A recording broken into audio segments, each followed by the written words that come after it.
છોટાઉદેપુરમાં આધાર કાર્ડમાં નામ સુધારા વધારા સામે ભાજપના કારોબારી અધ્યક્ષ રાજેશ રાઠવા મેદાને આવ્યા છે।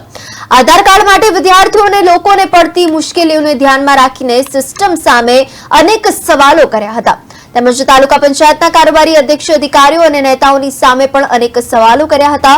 તેઓએ કહ્યું કે લોકો પોતાની ખેતી અને કામ ધંધો છોડીને સવારે 5 વાગ્યાથી લાઈનમાં ઊભા રહે છે। લોકો પાસેથી પૈસા લેવામાં આવે છે પરંતુ તેનું પરિણામ મળતું નથી। સરકાર સિસ્ટમ લાવે છે પરંતુ સ્થાનિક જે રીતે કચેરીના અધિકારીઓ આ બાબતે કાળજી લેતા નથી।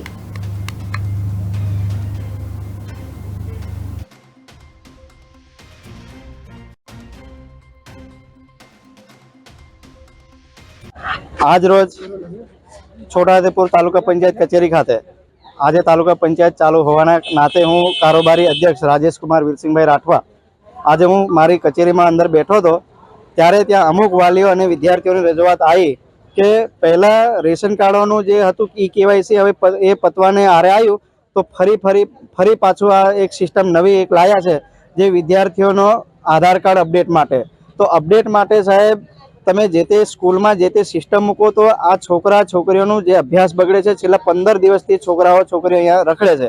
તો એના માટે આપણે સ્થાનિક અહીંના નેતાએ જે કોઈને રજૂઆત કરી છે સરકારને કે પછી કલેક્ટર ઓફિસ કે કોઈ બી જે તે લાગતી વળગતી કચેરીને જે રજૂઆત કરી